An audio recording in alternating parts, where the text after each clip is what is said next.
Welcome to Authentic Educators, a podcast by teachers for teachers about best lessons, favorite classroom moments, and strategies you can implement today.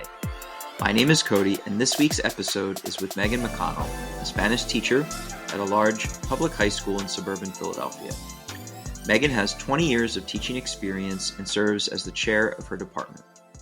Our conversation focuses on a tremendous project-based learning activity she uses in her Spanish classes. The project focuses on the Spanish holiday Dia de Muertos.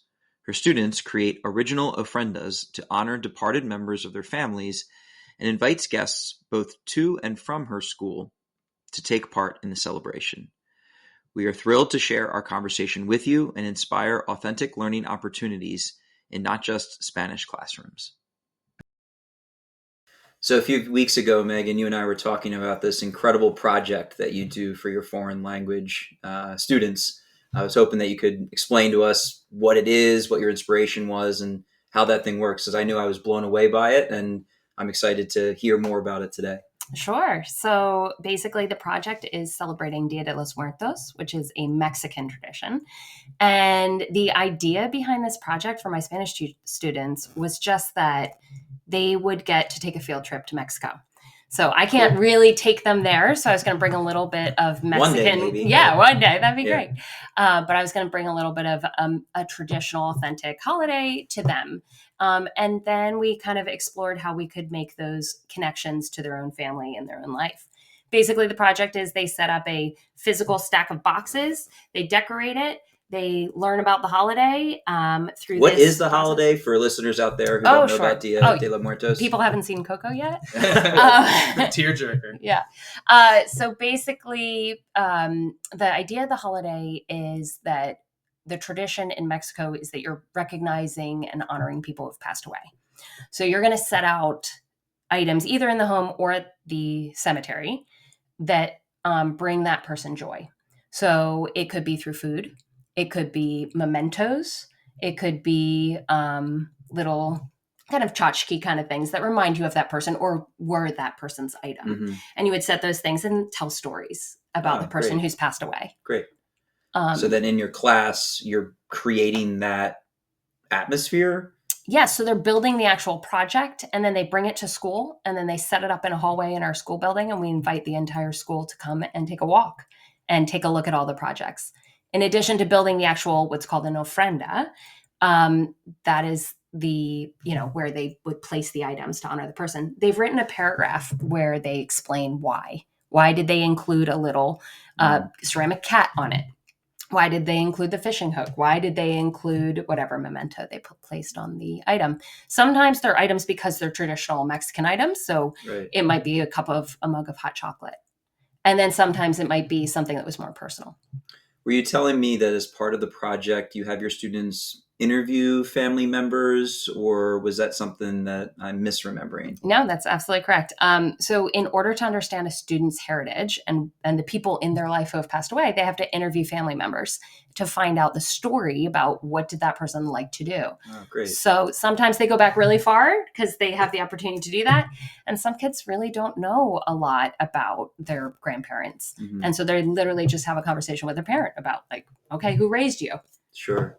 I imagine that creates some really cool conversations that takes the learning in your classroom and makes it relevant to them in their lives with their families.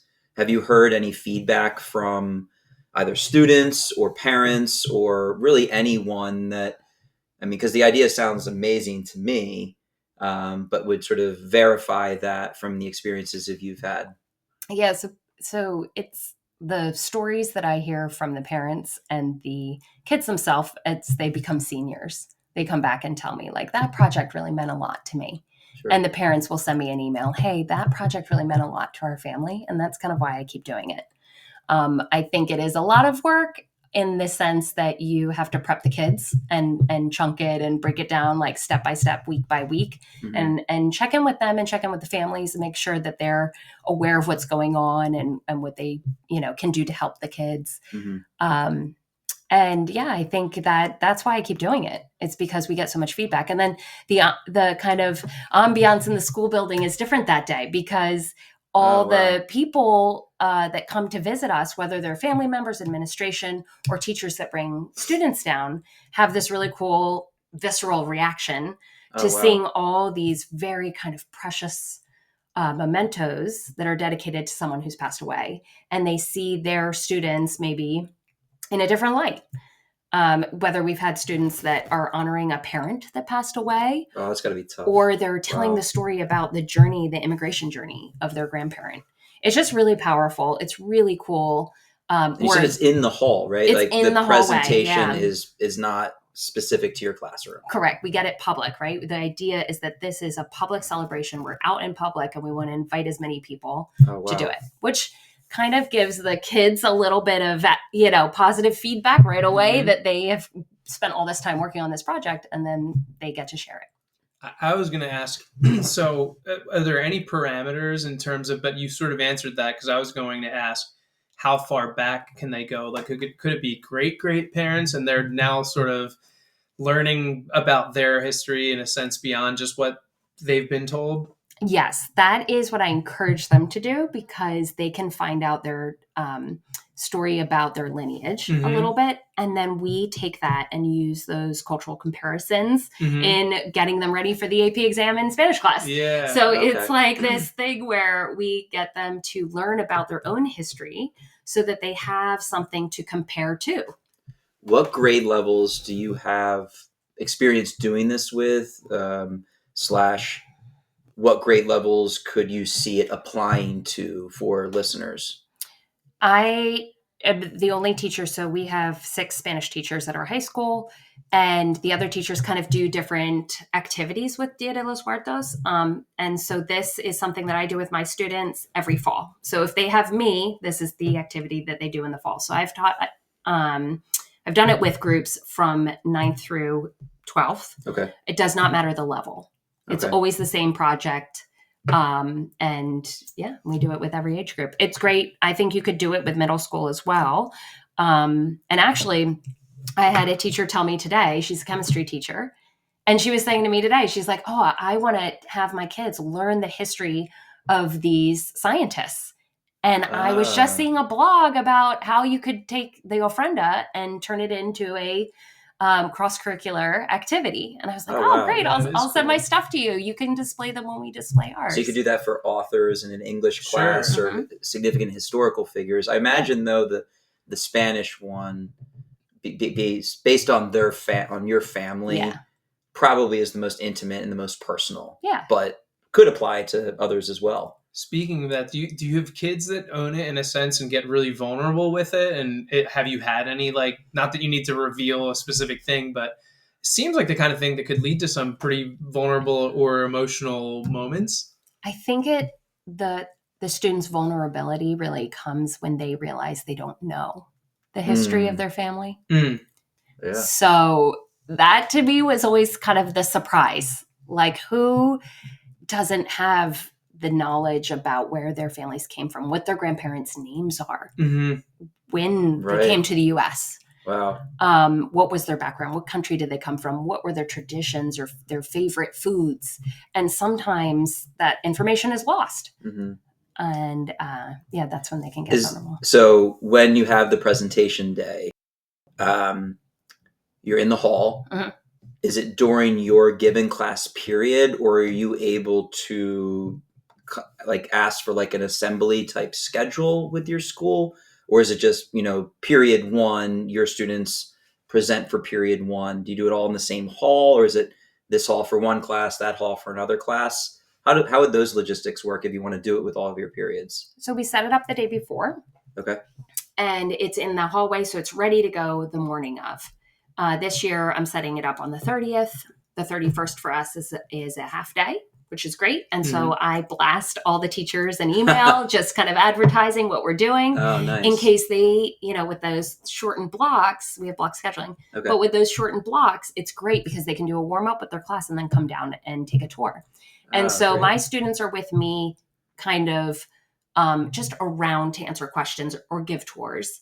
And they're just kind of around that hallway during their block. And then when their block's over, they go.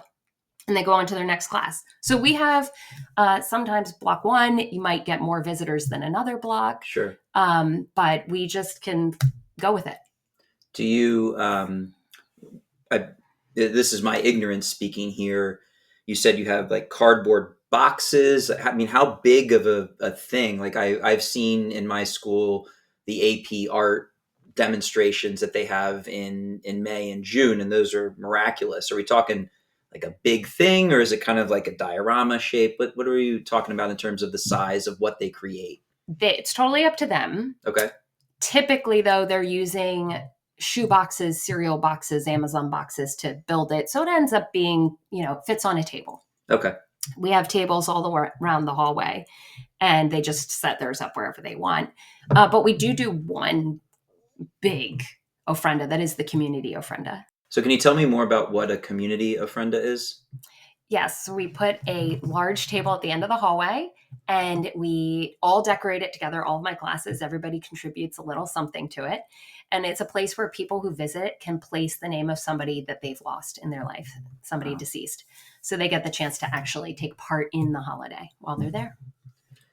And I think that's such a cool sense of community that you're creating, not only in your classroom, but obviously with people in the greater school community. And I think obviously you love what you do and you love this project. And a takeaway maybe for anybody is anytime you can wrap the whole, not only the school community, but the community outside of it, and tie in like a public audience, the ownership that kids end up taking probably just pays dividends in terms of like hooking them to what you're going through. If you've block scheduling, you've probably got them really locked in for the next couple months. Any final things in terms of like advice for a teacher that wants to try this out, or how long it takes you in general to go through this project? Or if you're a language teacher of a different language, would you see any way that you could connect to that so it might not just be a Spanish class event? I think it's important to pick holidays that are actually celebrated in that country, right? So sometimes, like if somebody was going to highlight the US, they might want to celebrate Valentine's Day and highlight Valentine's Day because it's fun. Right. But in the end, that's not something that we really value. It doesn't highlight any of the values of our culture. Versus Thanksgiving or 4th of July, better. Like he's unique. Yeah, Right. Exactly. Kind of tells our story. So I think you just have to be very purposeful in selecting the holiday to begin with. And then you start looking at the cultural perspectives that are different. And rather than it being a scary topic, they're different than us, it's an interesting one. Right. And you approach it with curiosity. I just think the whole idea of like not just watching a slideshow where you go into it or showing a clip from, I think you mentioned Coco. Is that the movie that's sort of based upon this? Right. Where it makes it real. It makes it authentic, and something that, I haven't been in a Spanish class for more than 20 years or so at this point, but I feel like if I went back in time to experience that, like thinking about at that point in my life, my great grandmother had just recently passed away. Like that would be a really, really powerful moment to not just get my academic learning in, but bring in my family, bring in my life, bring in my culture to the classroom. So I'm kind of jealous of your students that get to have that experience. And, hopefully there are listeners out there who want to try it themselves and, bring that to more students. Yeah. So thank you so much for your time. Absolutely. We're really excited, and hopefully, we can inspire some folks. Absolutely. Thank you for listening, and a special thank you again to our guest, Meghan MacConnell. Please reach out at AuthenticEdPod@gmail.com if you have any questions or great ideas you'd like to share. If you enjoy what Dave and I are doing, the best way you can help is to subscribe to, rate, and share our podcast. Our goal is to reach and help as many educators as possible, and that cannot happen without folks spreading the word. We appreciate your support. Until next time, this is Authentic Educators, a podcast by teachers for teachers about best lessons, favorite classroom moments, and strategies you can implement today.